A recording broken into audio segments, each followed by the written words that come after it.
Well, folks, grab your headphones, grab your cup of coffee, and tune in. Today is not purely about entertainment. It's about something much greater, education. And we're going to be learning from one of the best, probably one of my top 5 business role models online, Alex Hormozi. No, he definitely makes that top 5 list. He is a business genius, scaling companies, scaling a revenue. I think his revenue for all of his companies is 200 million plus per year. When I got a push notification on my phone that Alex had posted an hour-long video lecture entitled How to Get Ahead of 99% of People, I mean, I was just ecstatic. I couldn't wait to get home and listen to it. I listened to the first 15, 20 minutes and I thought, you know what? This would be a perfect video to react to on my channel. Just to like spread the love about this content, because I'm so grateful for Alex for sharing his expertise. Let's dive in.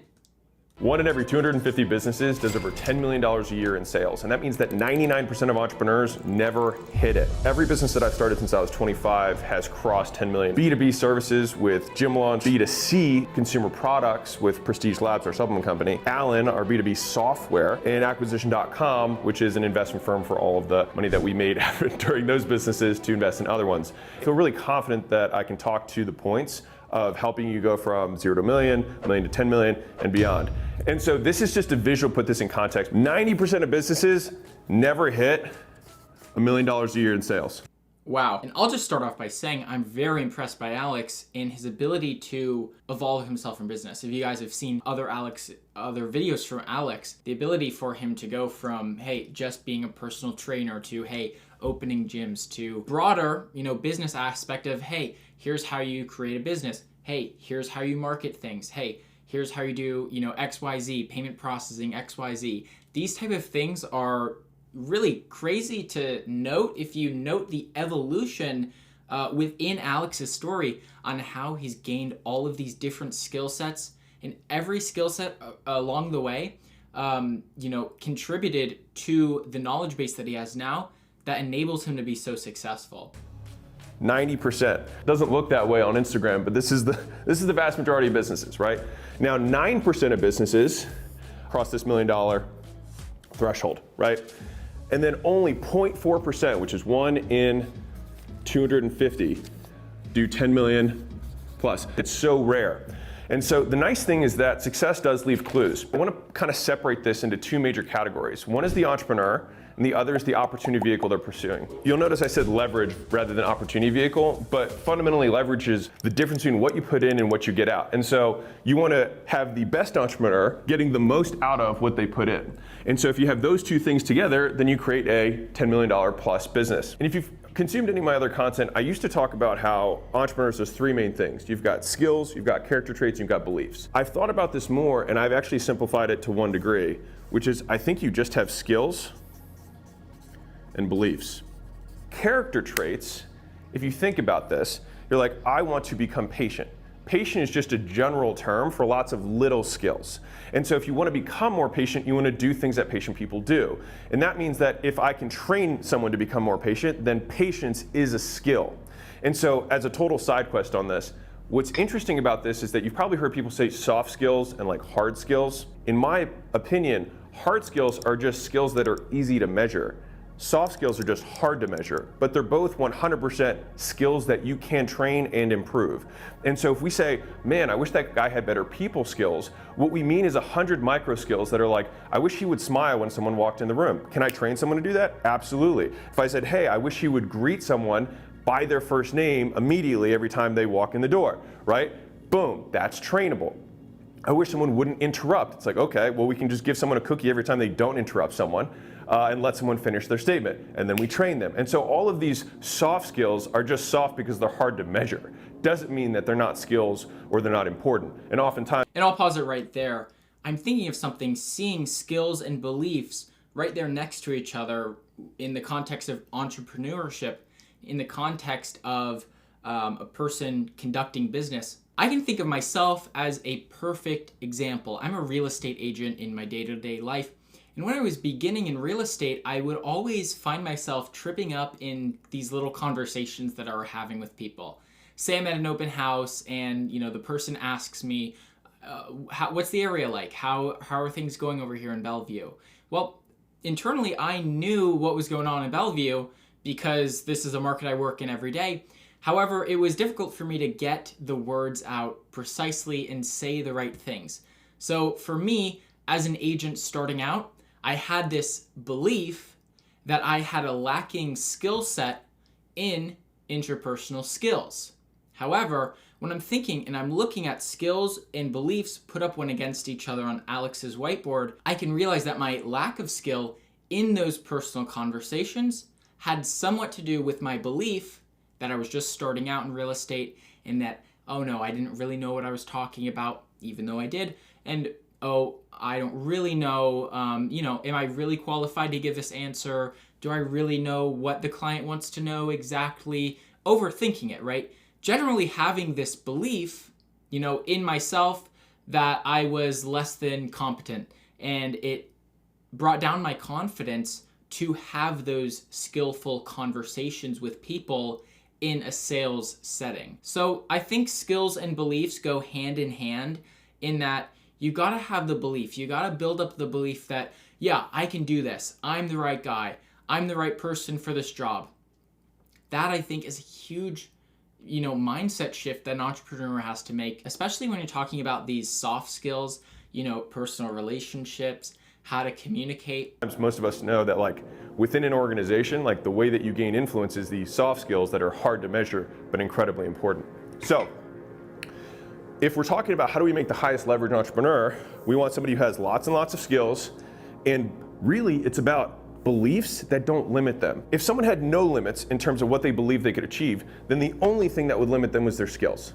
But most of the times, the beliefs that we have are things that just decrease our potential. And it's not really our fault because most of the people that were around us when we grew up, just by statistics, were poorer than you might want to be.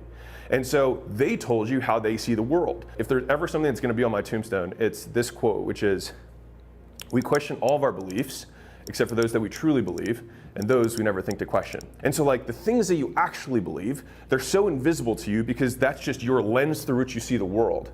Whereas when you're oh, I want to debate this point, it's you don't really believe that, you just have an opinion on it, or you have some assumptions that you're willing to back, right? But the true beliefs of well, no one would be willing to pay for something like that, or that doesn't exist. I didn't know that was possible.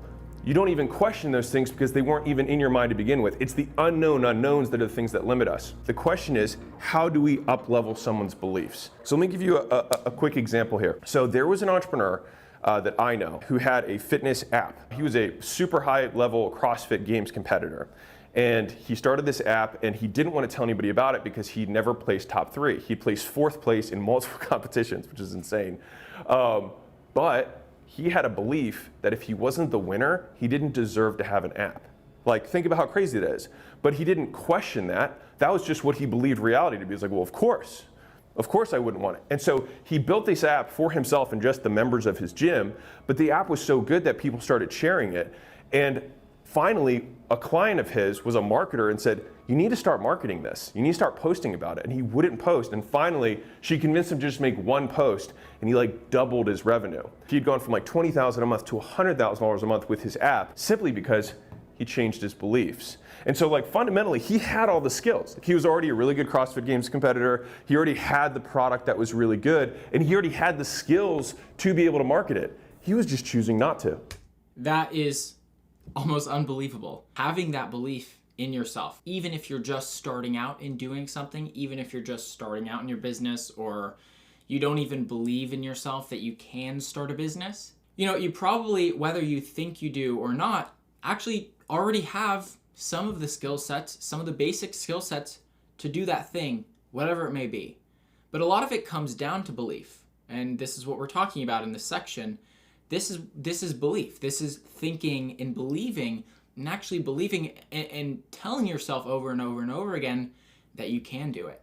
I think there's a huge power in telling yourself, waking up in the morning every day and saying, I am a $10 million business owner, if that's something that you want to do. Tell yourself out loud your goal.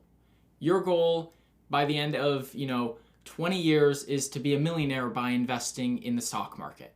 Well, say to yourself, I'm a millionaire in the stock market. Even though you aren't already, this is a mindset shift that occurs. because you go from being the person that wants to do the thing to the person that's capable of doing the thing because they've thought it through. Unchaining an entrepreneur is figuring out the reasons they give for why they can't do something. Those are known limits, right? Well, I can't do it because of X. That's the things that you know because you can even explain it. I can't do it because I'm not number one. I can't do it because I'm not in good enough shape. I can't do it because the app doesn't load well enough. I can't do it because it's only on one platform. I can't do it because insert whatever, right? Now, the dangerous ones are the unknown unknowns, all right? Not even knowing My whole goal what you believe when I started my chain of gyms was that I wanted Not even to knowing. be America's Next Gym. So I bought the trademark United Fitness. I was really proud of it. I had 6 locations. I joined this group of internet entrepreneurs. Now, mind you, the reason I think this is funny is because I was sold by the sales guy that there was other gym owners in the room and they were all like doing well and doing stuff on the internet too. Got in the room, not only were there no gym owners, there weren't even any brick and mortar business owners in the room. And so I was like, wow, this is a shock. And so everybody's going up there explaining their like ads and their funnels and their upsell process and all this stuff. And I get up there and I'm like, I own 6 gyms. And I was like, but these are the ads I run to get members into my gyms. The thing is, I gave this whole breakdown of everything I did and how I opened every location at full capacity on the first day without taking cash out of the pocket, all the stuff. And I remember the guy who was running the whole group, and I really looked up to this guy at that time because he was the first person who was like way more successful than me that I actually had access to. And so I think at that point he was doing $1 million a month. And I remember thinking like, whoa, like. What I love about watching these videos of Alex is because he is so far ahead of the life curve than most people, right? He is in that like 0.4% of business owners. And it's very interesting for him to talk of like, oh, I remember back when I believed that $1 million a month was a lot of money, which is insane because for the normal person, and this may be going into my own beliefs, maybe somewhat limiting beliefs, it's just very interesting for me to see Alex frame $1 million a month as chump change, as, you know, merely a stepping stone, because he is so much farther ahead. So it's very interesting. It's kind of like in middle school when you see the 12th graders and they seem like so tall and so old and very scary. And then you're in 12th grade all of a sudden later in life and you think back, wow, none of these people look that tall or that scary or, you know, that old. And then you skip forward another 10 years, you're in your 20s, you look at an 18-year-old kid, you go, whoa, that person is like so small and so short and, you know, they're kind of dorky and they don't know what's going on in life. So it's kind of like that. As you mature, you know, you just adopt this new perspective. That's one thing I really love about listening to Alex speak. It really does put it in a little bit into perspective for you. At least he does for me. So that's very interesting. And so I go through this whole presentation. I'm talking as fast as I can, explaining all the stuff that I do. And he stops and he's like, Alex, I don't think you should be in the gym business. And I remember hearing that. It was like time slowed down because I felt like he like punched me in the gut because this was like my whole plan, my whole dream. This is what I was going towards. But I like paused and just like heard him out. He said, you have a level 10 skill set and a level 2 opportunity. I don't think you should be running gyms. I think you should be teaching people how to do what you just walked through. And I had a belief, and I still do, that if someone's further along in the game of business, you always have things that you can learn from them. And if I paid to be in this room, if I don't take the advice, it's the closest thing to me burning all the money that I paid to be here. And so when he told me that, to me, that was an unknown unknown. I didn't know that there was another opportunity vehicle outside of me just owning gyms. Like, I didn't know it was possible. So I hadn't thought, like, I didn't know how franchises worked. I didn't know how licensing worked. I didn't know I didn't know how to B2B national, any of that stuff worked. Now, there were sub skills that I would have to learn in order to enable it, but I couldn't even start on that skill path or see the deficiency of skills that I had because I didn't even think I could pursue it. Yeah. And so these are the ones that, in my opinion, are the most powerful to overcome. It's the things that you didn't know were possible. I'll give you a different example. In Chain of Ferries, which is one of our portfolio companies, amazing business, super successful single location, and the founder had an agency when he approached me saying like, hey, I want to do what you did with Gym Launch, but with photography studios. And so we talked and we talked and we talked, and his model was so good. I was like, I don't know, man. I think like one of the things that I didn't have with Gym Launch is that like I couldn't control delivery. With photography, you can control delivery. And so that means that we could actually centralize a lot of stuff. I was like, what if we just owned all of them with like a hybrid model? We actually took the agency from what it was doing, which for most people watching this would be a very good business for you, to zero, to start this next thing. We had such good rapport that he's like, if you really think so, and we walked through the math, and he's like, I mean, this makes sense, but like I'm gonna kill something that makes a lot of money. I was like, yeah, but I think it's gonna be for something that's gonna make way more. And then for the next 6 months, we worked and tweaked the original model to get this new model off the ground. And 30 months later, that business does $2.5 million a month with 30 plus locations, because I said, let's just own it all. He didn't think that that was a model that was really available. And then as soon as we made that switch, everything took off. Even in my own personal story. That is a big thing, the idea of risk, and the idea of risk being related to opportunity. You know, choosing to not take a risk and play it safe, right? There's not a lot of opportunity there compared to the person that may take a risk. Now, in this example, you know, Alex and this other business owner are taking a risk, right? And the risk means that there is a risk that the venture doesn't work out. There is a risk of it all going to zero from there. However, they were confident and skillful, and they built up the belief in themselves and, you know, took the leap a little bit, took that risk, and it ended up paying off. It ended up paying off. So that's one big thing that I like to think about in my own life and in my own, you know, investing path. Take the risk, because the alternative to not taking the risk is staying where I am now. And I would rather, if I could control it, not do that. So I'd rather take the risk on and, you know, see my world blow up from there, essentially. In a good way, hopefully, but maybe a bad way. If it isn't a bad way, okay, I'll get back on the horse and I'll try it again. When I switched from having my gyms to doing a done-for-you fly around the country model, that took the same skills that I had as an entrepreneur and put them in a better vehicle. And then, even from doing the gym turnaround business for 2 years, I accidentally fell into the licensing model because I didn't want to fly out. Somebody asked me if I could just show them all the stuff that I did so they could do it for themselves. And then at that point, he bought it and it was all margin. And I was like, holy cow, this is insane. That's when everything took off like a rocket. And so I had my brick and mortar gyms, and then I scaled to a done-for-you turnaround business, and then I scaled to licensing, and each of those were higher leverage opportunities. Alex tells this really interesting story about that exact position that he was in. Someone called him and said, hey, Alex, I need you to fly out here to help me open up my gym. Alex was super busy at the time, and he was thinking, oh, I really don't want to do this. I really don't want to. So I'm going to give the guy a number on the phone that I think he's going to refuse. And he gave the guy the number. I think it was like $5,000 for him to teach him the system on how to set everything up. And the guy said yes, immediately. And it gave Alex this bright idea. Hey, what if I call people around and I offer them the same thing that this guy just bought for me, but I keep increasing the price a little bit just to see what the threshold is that people would pay? That's a very interesting concept, because your value of money, your value of, say, you know, what $1,000 is, could be totally different to what someone else's value of $1,000 is, for instance. On the whole train of belief on what you can sell a product for, or, you know, what you can do in terms of providing a service to someone, testing the limits and pushing the boundaries. And for Alex, in that story, it actually took him just feeling like, okay, I actually don't need this opportunity, so I'm gonna just give him a wild number and see what happens. And the guy ended up saying yes, and it led to a brilliant idea that helped him flourish in that segment of his business. And it was because I didn't know it was possible. And so once I learned that it was possible, that unlocked all of the potential value that my skills could have. Because fundamentally, in every one of those examples, I knew how to do the same stuff. I knew how to market and sell for a local gym. I knew how to build them more profitably, create the workouts, the meal plans, all that kind of stuff that got people results. That's what I knew how to do.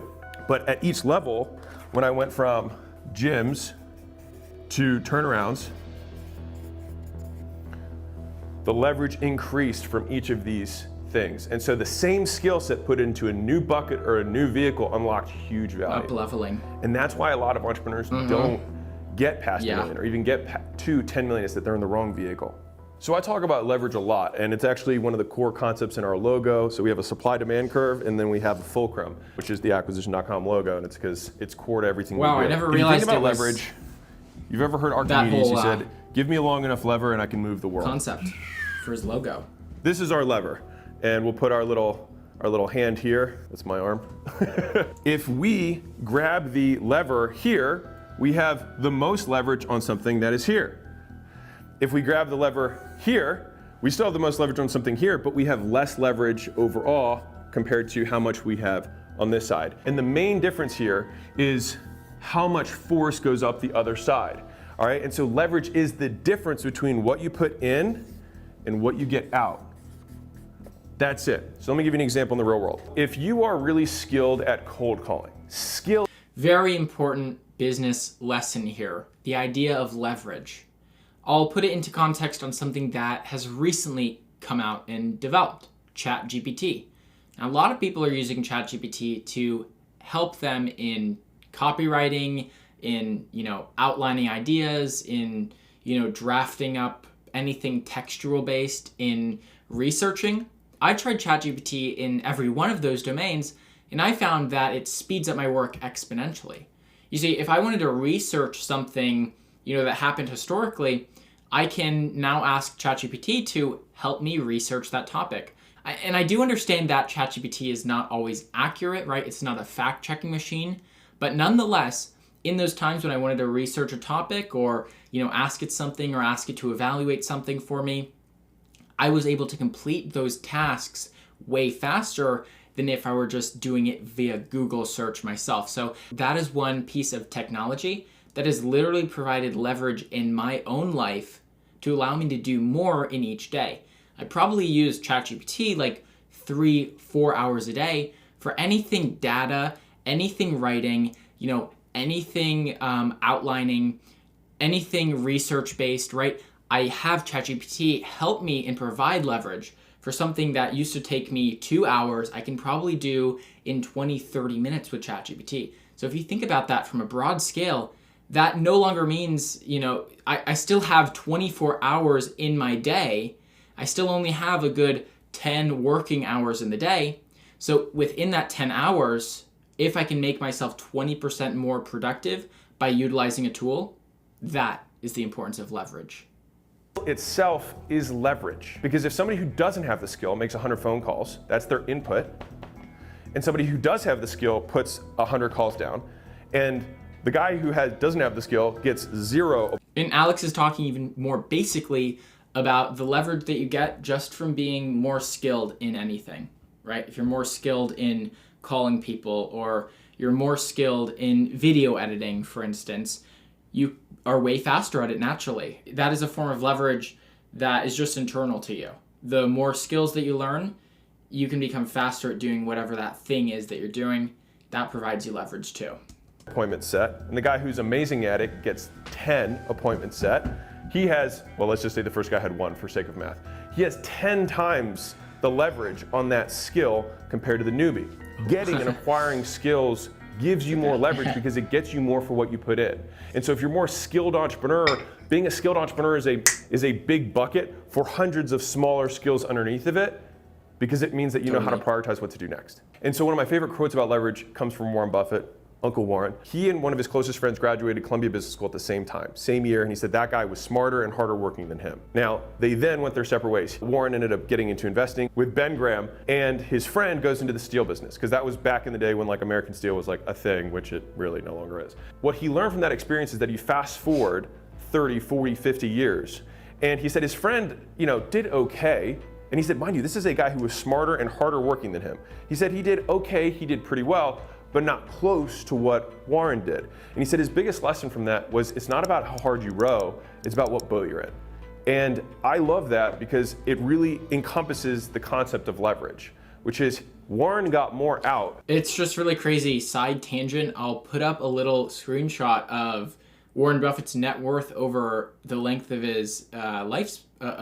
It's very interesting to see that, in the first quarter, even in the first half of his life, he was accumulating wealth, but it seemed like way slow. It seemed like, okay, he's accumulating wealth slowly, kind of in a sneaky manner almost.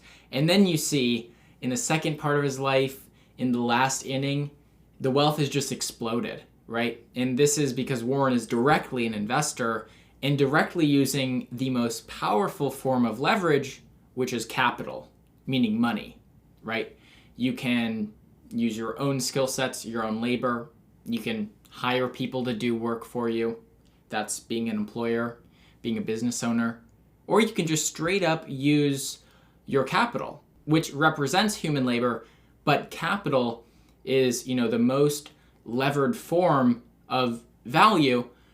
So through investing in his lifetime, this is just a really crazy graph that I look at sometimes and I say, wow, growth is really slow. And then it happens all of a sudden and you're just blown away. So that is why I'm just very focused on putting my money away every month to just invest into my passive investment, because I know that compound interest is going to take care of me. For what he put in than his buddy in the steel business, because the steel business had a lot of headwinds. A lot of things going against them. They had globalizations that started happening. You had other imported steel that was cheaper from China, blah, blah, blah. And so those forces, he had to row harder against the wind than Warren did while riding one of the best growth curves of the US economy overall. And so he got higher returns. And so over my career, I make more now than I did before because I've moved further back along this lever. So I have more leverage now on what I put in than what I did before. When I was selling one-on-one in person and I was doing 20 consults a day, I was working more hours probably than I do now. But I get so much more for what I put in. So I'm going to show you two triangles that show increasing amounts of leverage. All right. Now, one of these, it teaches you the importance of skillful work, right? Hard work alone doesn't get you there. I know that. I've worked 16 hours a day. I've had periods in my life where I'm working 16 hours a day. And then at the end of the day, I think to myself, wow, how much farther ahead actually am I? This is a really important concept as well, and with personal success, is that Alex is talking about in forms of leverage, doing things faster, having better skill sets, or using, general leverage elsewhere in your life. You can work really hard, but not get nearly as far as if you just develop the skills or develop the leverage or systems in your life to aid you. So it's really crazy for me to hear that, okay, hey, Alex manages companies that make $200 million a year in revenue, and he spends probably less hours in the week than when he did as a private consultant taking 20 clients per day. I mean, that's just insane to me because he's having way more impact than he was back then, but he's also doing it in a way that's highly leveraged today, allowing him to spend less hours on that business. Very interesting stuff here. I have stolen ruthlessly from Naval Ravikant. All right, and so he talks about the 4 types of leverage. I've renamed them so they're C's, and it's mostly just so I remember them more easily. But you've got collaboration, which just means other people working for you. All right.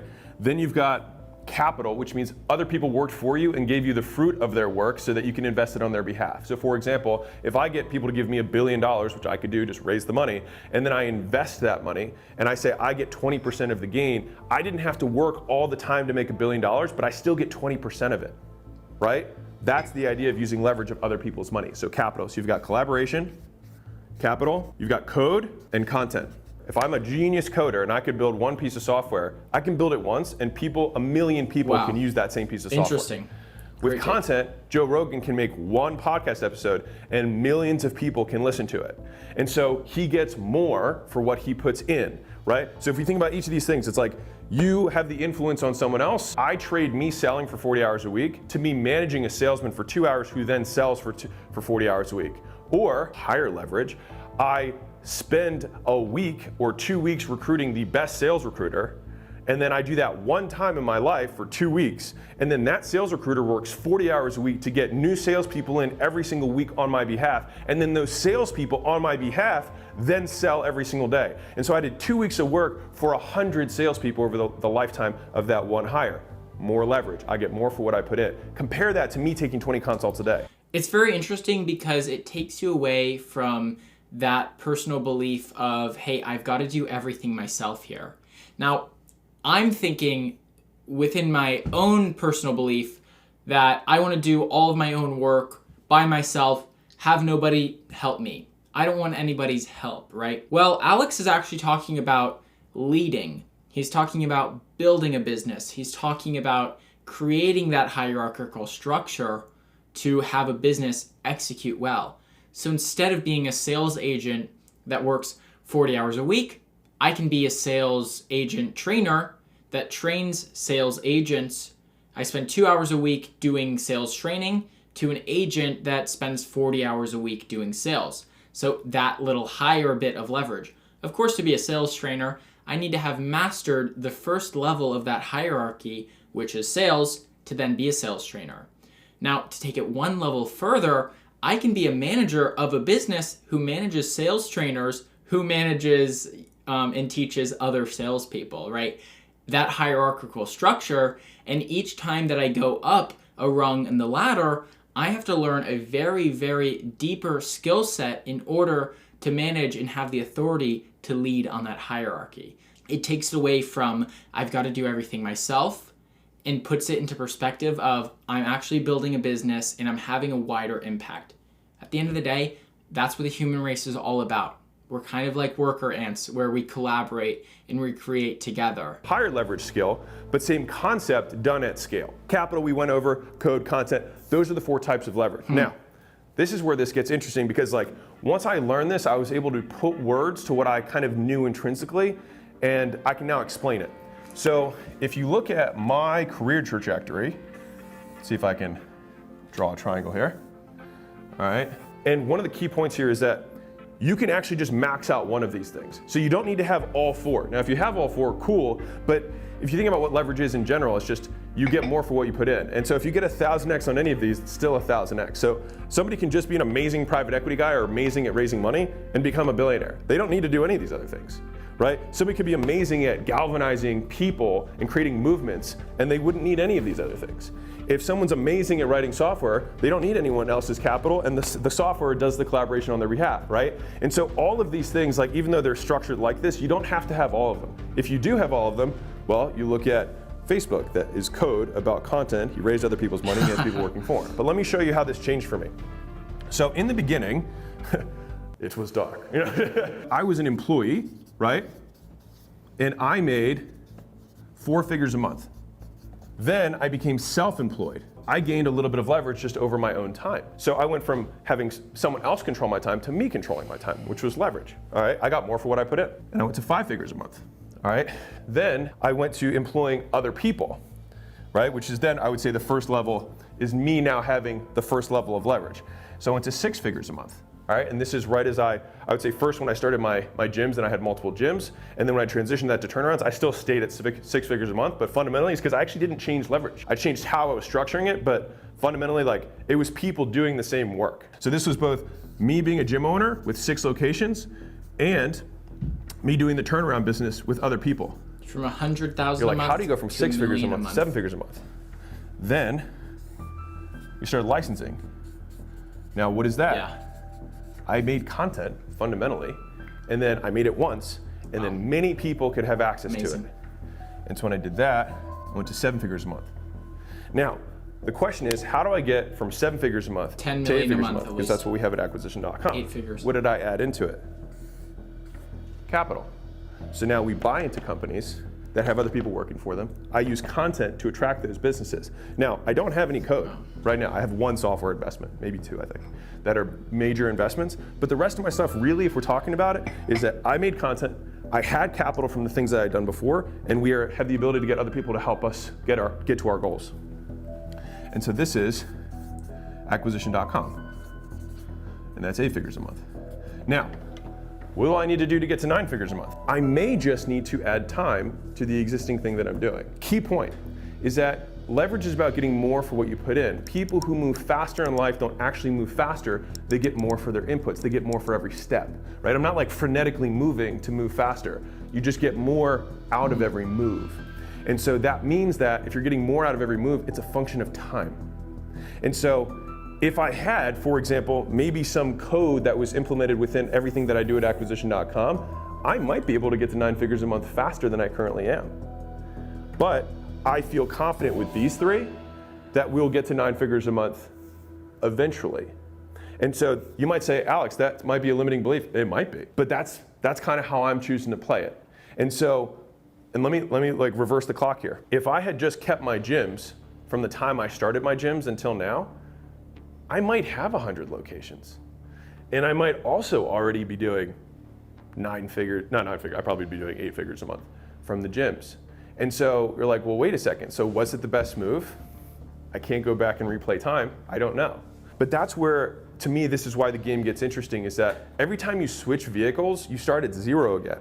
So the pace that the leverage affords you for each step you take has to be disproportionate, because year 4 of a business, you'll typically grow more than year 1 of a new business. And so that's where doing the same thing for a longer and longer period of time, you still get more leverage. The guy who owns Panda Express opened 600 new locations this year because he has done this, because now he has enough capital, he has enough collaboration that he's maxed. He doesn't do any content and he doesn't have any code, right? But he has these 2 at such a high degree that when he adds 600 locations and each location does $3 million a year, right? Or it might even be, I don't know, it's a lot. And just to give you context, Panda Express in 2021 did 3.7 billion in top line sales. And he owns 100% of it, no outside investors, with his wife. That is so interesting to me, that the owner of Panda Express is just the guy and his wife, just the married couple that own Panda Express. I really would think that there are outside investors, there are outside owners. That's really crazy that at the top, they're the sole owners of the whole company. And the company opened 600 locations last year alone. That is insane. 27% of $3 billion that they're essentially entitled to for being the owners of Panda Express. That is crazy amount of leverage. Peggy. And they took home 27% net margins on brick and mortar food. All right, so let's do the math. That's 935 million in income. Like, that was his distributions from owning this thing. Now, if you're like, wait, but did he pay taxes on it? Sure didn't. Why? Because he owns all the land and the dirt for most of the locations that he had that are freestanding. So he depreciated all of that against his income. So he took all of that tax-free. So, point being, he did this, and you're like, well, how did he do it? He's been making chicken and orange chicken and Kung Pao chicken for 45 years. So even though he might not have been in the highest leverage vehicle, he was able to stick with that vehicle for 45 years. And being able to stick with something for 45 years makes it really hard to suck.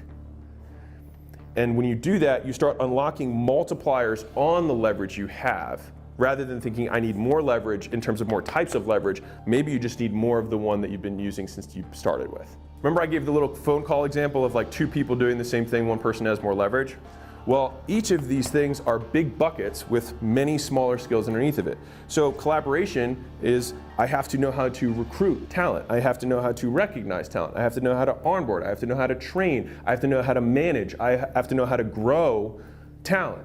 And I have to know how to run meetings. And I have to know how to have one-on-ones. And I have to, like, you know what I'm saying here? Like, all of those micro skills chunk up to collaboration. For capital, it's like you have to be good at math. Being bad at math is probably not, it'd be tough to raise capital if you really can't do math, right? It's like, okay, well, that's a skill you need to know. Well, what else do you need to know? It's like, well, you need to be able to reach out to people and get rejected. Why? Because when you try and raise capital, you get rejected a lot more times than you get checks, right? From there, it's like you also probably have to have an understanding of legal, because you have to learn how to set up a fund structure. You also have to know how to negotiate, because every single person who writes you a check is going to want different terms. You then have to structure it in a way and negotiate so that you can get mutually beneficial terms for both parties. So these are all other skills that go into raising capital. What I really love about business is that it's 10, 20, 30 different things that I'm doing every day that I'm managing. Of course, I'm trying to manage my time as efficiently and well as possible, but I'm working on finance. I'm working on, the business structure. I'm working on admin, administrative. I'm working on sales. I'm working on content creation. I'm working on all of these different things that in a huge hierarchical structured company, there are all these people doing individual roles, But because I'm a business owner, that is a single person currently right now working in my business, that is just a really cool thing that I admire because I'm learning about all of these different things. Oh, one day I've got to, update my website. Another day I've got to update, emails with clients. Another day I've got to, do sales calls. And I'm basically, not one thing is dedicated to just one day, but everything is kind of happening simultaneously. So not only does it teach you like all of these 25 skills that you need to become good at and pretty much master, but you're also working on the discipline to be able to do, all of this stuff and the ability to manage and schedule yourself out and the ability to have a really efficient workday to provide results to people throughout your business. Really fascinating about the whole business experience. Right? Making content, it's like you have to understand the different platforms. You have to understand how to tell stories. You have to understand how to and even understanding here is just like, you might even have to just do the work to have credibility to make the content about whatever you're making it on. And you know what? I'm gonna side quest this real quick. A lot of people make content right now and they're trying to hit it big. But what they do is, like in my opinion, you've got entertainers and you've got educators.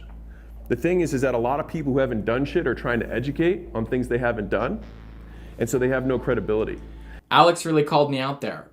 No, I'm kidding. I make it clear almost in every video that I'm learning alongside my audience. So it's a very interesting take. I'm not, making videos about day trading or making videos about economy. I'm not saying, hey, I'm a master at trading or the economy. I'm saying I'm learning alongside with you. So I guess it's a little hybrid mix in my mind of what I'm trying to provide is a mix of entertainment and a mix of education, but not education from the authoritative standpoint. Education from the standpoint of, hey, I'm a guy trying to learn things, come learn along with me and have fun. So that is interesting. That is interesting because I totally do believe with Alex that, okay, I'm not going to go make a real estate video about how to do a rehab on a house and fix and flip it because I've never actually done that myself personally. I'd be a terrible teacher at teaching that thing. So why would I go ahead and make a YouTube video about teaching people how to do a rehab? Obviously, I've never done it. I'm not going to be, a backseat teacher just teaching from research. So I really do appreciate that Alex is pointing this out in his video. You really do want to have credibility with the things that you teach about. And I try to have the most amount of credibility as I possibly can, and also acknowledging that I'm still learning. And anyway, well, I thank you all for watching these videos anyway.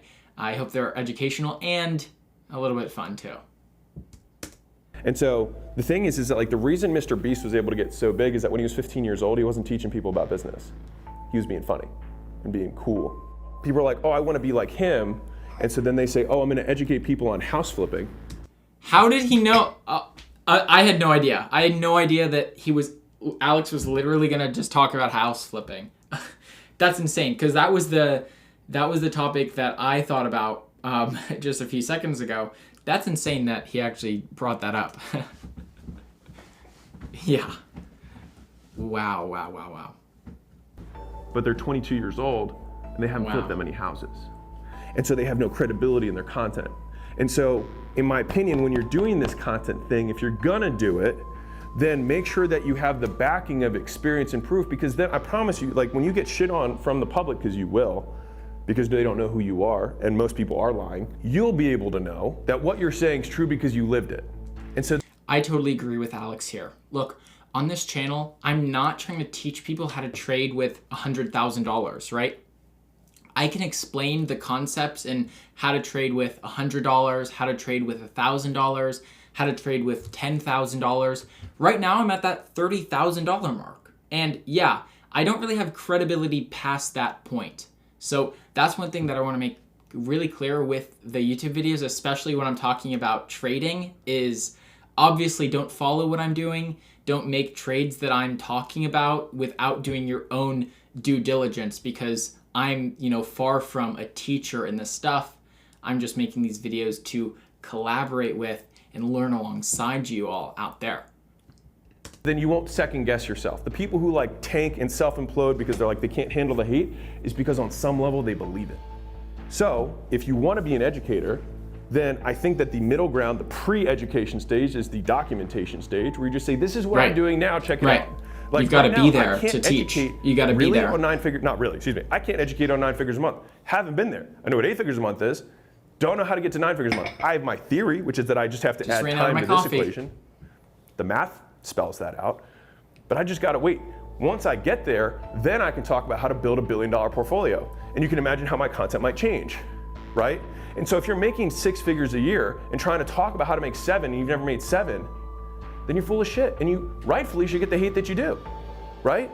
And so these are skills that you have to learn how to acquire to make content. And to make code, you have to learn how to go code, and this is how little I know about coding.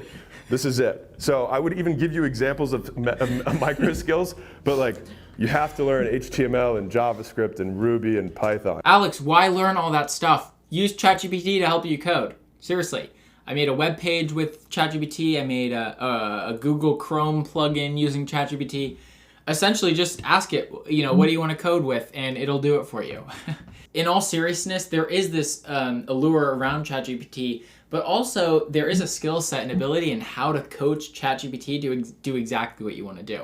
Now, I know for a fact that if I ask ChatGPT to code something for me, well, I don't know anything about coding, so I'm probably not going to get the best results out of it because I don't know the information on how to guide it best. But yeah, I totally get it, Alex. Why learn HTML, JavaScript, Ruby on Rails when I can just have ChatGPT do it? Answer me that question. That's about it. That's all I know. And data architecture. And yep, that's it. That's all I got. And so you have to learn these smaller skills to then say, I'm very excellent at code, so that I can then have more leverage on the things that I do. And then you can walk yourself up this income ladder with more leverage, right? And again, leverage is about speed. Okay, so we're gonna pause it right there because I know this is a whole hour-long video, so I'm gonna make it into 2 segments. So in the next few days, I'm gonna be coming out with part 2 of this episode, learning from Alex Hormozi. Well, everyone, thank you so much for watching this video. This was like so insightful for me, and it was really cool to just dive into a business lecture and learn directly from Alex. So hope you tune into the next one. Hit that notification bell so that you can be updated precisely when I post that video. And subscribe, of course, if you haven't already. Comment below if you like this kind of content, and I'll see you in the next one. Bye.